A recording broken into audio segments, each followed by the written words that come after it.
Ontem não foi um dia qualquer. Foi, talvez, o dia mais importante deste século para a nossa história política. Um daqueles dias que ficam gravados na memória coletiva de uma nação. Quem viveu, quem acompanhou, sabe, foi tensão do amanhecer até a madrugada. Um dia de bastidores frenéticos, de conversas duras, de telefonemas incessantes. Ninguém parou, ninguém respirou tranquilo, porque estava em jogo nada menos do que o futuro da nossa democracia. E eu quero abrir esses bastidores para vocês. Quero mostrar cada detalhe porque vocês precisam entender o tamanho da batalha que enfrentamos e, principalmente, a dimensão da vitória que conquistamos juntos. Logo cedo, a bomba estourou. A anistia seria derrubada. Estava tudo preparado. Não era boato, não era especulação. Era fato. A estratégia era maquiavélica. Colocar a proposta em votação, perder de propósito e em seguida dizer para a população com cinismo: nós tentamos, mas não conseguimos. Fizemos nossa parte. Tudo encenado, tudo manipulado. Era um plano para frustrar a esperança de milhões de brasileiros. Derrubar a anistia seria o primeiro passo. O segundo, ainda mais cruel, seria manipular a dosimetria para garantir que Bolsonaro permanecesse atrás das grades. Estava tudo desenhado, tudo pronto para ser executado. Mas havia um detalhe, que eles não calcularam: a força de um povo indignado, disposto a resistir. Assim que a notícia circulou, nós entramos em ação. Fomos para as redes sociais, para onde o povo brasileiro se encontra e se organiza. Ali, apresentei aquele placar, aquele mapa que mostrava voto a voto, indeciso por indeciso. E o resultado foi imediato. Mais de 100 mil acessos em um único dia.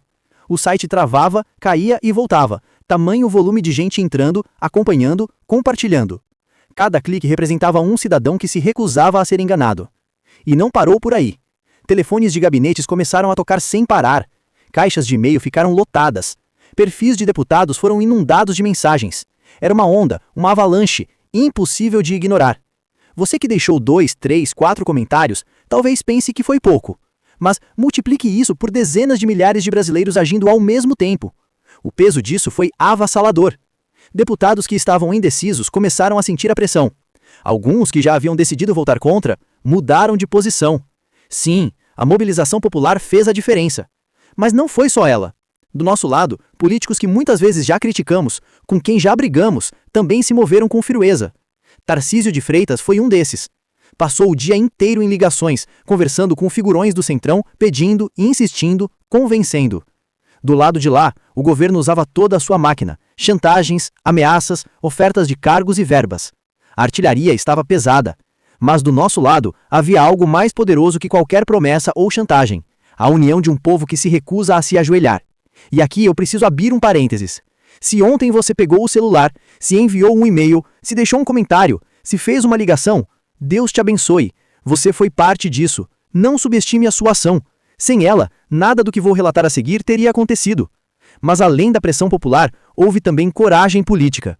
Luciano Bivar e Antônio Rueda, do União Brasil, se posicionaram. Rueda, aliás, agora está sendo perseguido pelo STF e pela Polícia Federal, justamente porque ousou desafiar o sistema. O resultado? O União Brasil foi o segundo partido que mais deu votos favoráveis, atrás apenas do PL. Ciro Nogueira, pelo PP, também entrou em campo. Gilberto Kassab, do PSD, com todas as diferenças e críticas que temos, atuou para trazer deputados para o lado certo. O Republicanos, graças ao trabalho incansável de Tarcísio, entregou 90% dos votos. E até o MDB, que todos davam como carta marcada, surpreendeu. Esperávamos apenas 5 votos. Vieram 21. Isso foi histórico. Deputados como Simone Marqueto, do MDB, trabalharam de sol a sol, convencendo colegas. Essa mobilização, essa orquestra, foi uma das coisas mais bonitas de se ver. Eu nunca havia testemunhado tanta gente se movendo em sintonia, sem nenhum benefício pessoal, apenas por uma causa maior. E não podemos esquecer de Arthur Lira, presidente da Câmara. Ele não se omitiu, não lavou as mãos. Pelo contrário, trabalhou para que a votação acontecesse. E de Hugo Mota, que teve coragem de comprar a briga. Em reunião, diante de todos, ele disse sem rodeios: hoje nós vamos pautar a anistia, custe o que custar, seja o que Deus quiser. Isso é coragem, isso é liderança. Do outro lado, o PT e seus aliados tentavam barrar de todas as formas. Lindbergh Farias e outros fizeram de tudo para atrasar, para sabotar. Mas Hugo Mota segurou firme. Sabia que sofreria retaliações, que enfrentaria ataques, mas não recuou. E aí vem a oposição. E aqui eu preciso falar com emoção, porque o que vi foi de arrepiar. Nicolas Ferreira, Paulo Bilinski, Sanderson, Zuco, Evair, Osmar Terra e tantos outros. Era telefonema de telefonema, conversa atrás de conversa. Eles andavam de um lado para o outro no plenário, nos corredores, convencendo, pedindo, implorando quando preciso. Era uma entrega, total. E vendo tudo aquilo, me veio uma certeza. O Brasil tem salvação.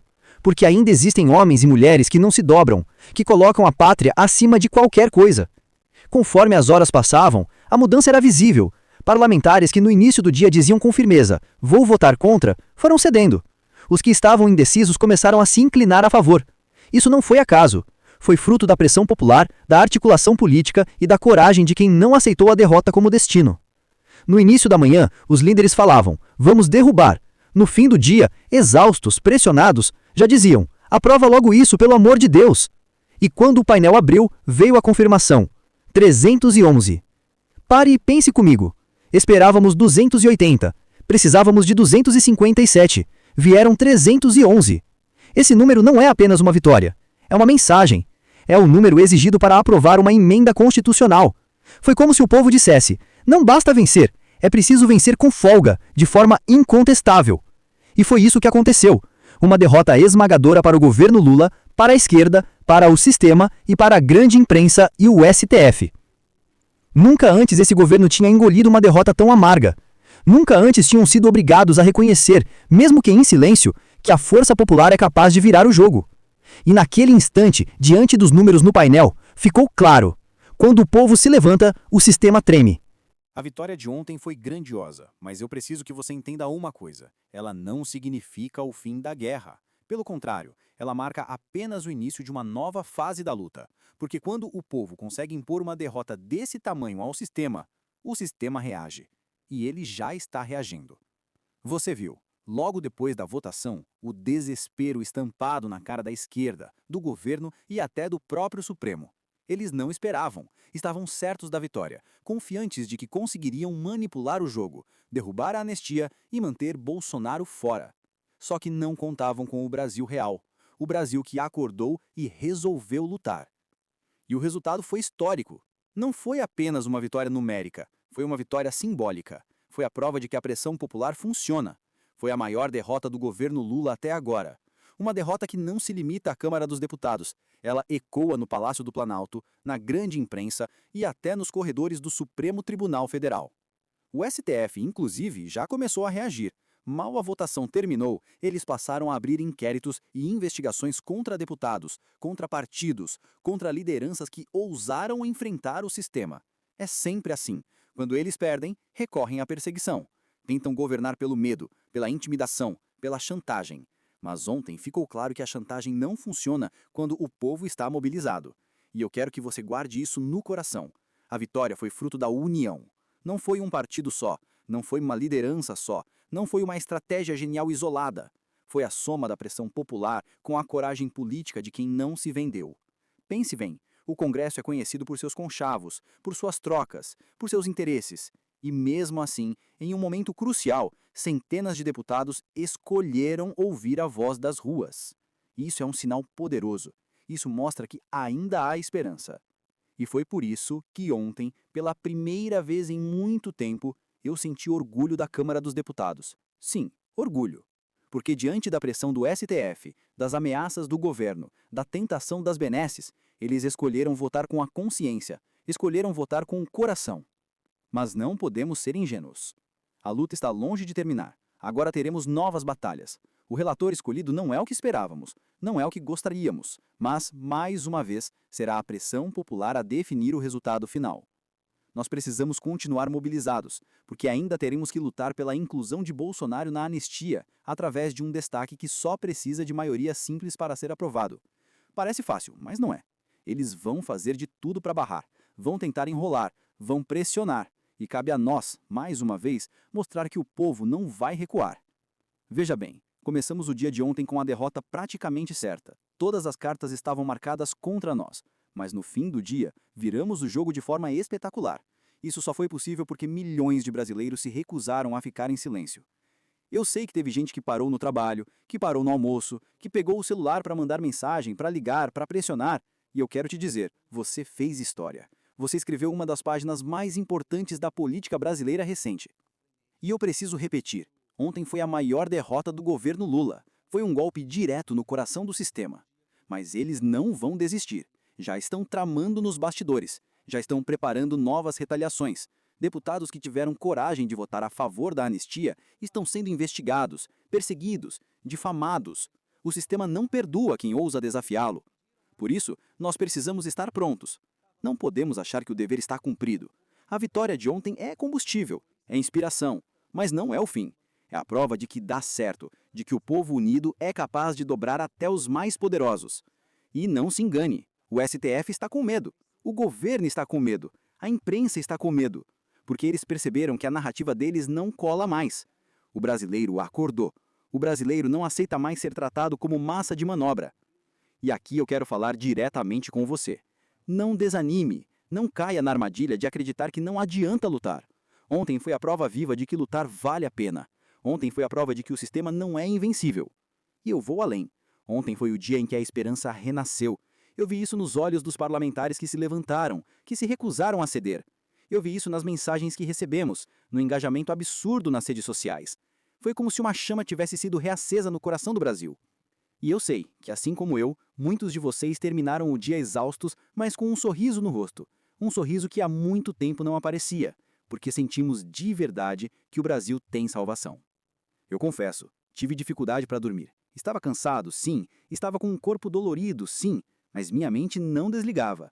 Era como se eu tivesse participado de um capítulo da história. E de fato participei. E você também participou. Nós provamos que não somos espectadores passivos, nós somos protagonistas. E agora, eu te digo, se conseguimos virar um jogo que parecia perdido, se conseguimos impor uma derrota tão grande ao sistema, então podemos ir além. Podemos conquistar outras vitórias, podemos abrir caminho para uma verdadeira renovação. Mas para isso, precisamos manter a chama acesa. Precisamos continuar juntos, atentos, mobilizados, porque eles vão tentar nos dividir, vão tentar nos calar, vão tentar nos amedrontar. Só que agora eles sabem, o brasileiro não se cala mais. E há um detalhe que você não pode esquecer. Ontem mostramos que o Congresso não é uma fortaleza intransponível. Ele pode ser pressionado, ele pode ser dobrado. Porque no fim, deputados e senadores dependem da força do povo. E se ontem eles ouviram, amanhã também vão ter que ouvir. Então, a luta que começa agora é maior do que a de ontem. Ela é pelo futuro. Ela é pela liberdade de expressão, pela democracia de verdade, pela soberania do povo. Não é apenas por uma votação, é pelo destino do Brasil. E eu termino dizendo, ontem foi apenas o primeiro capítulo, e você faz parte dessa história. Não largue a mão dessa luta, não permita que o sistema volte a reinar sozinho. A minha chamada para você é simples. Continue pressionando, continue cobrando, continue se manifestando. Use as redes sociais, fale com deputados, compartilhe a verdade, porque a batalha ainda não acabou e cada voz conta. Se ontem provamos que o Brasil tem salvação, agora precisamos provar que o Brasil tem futuro.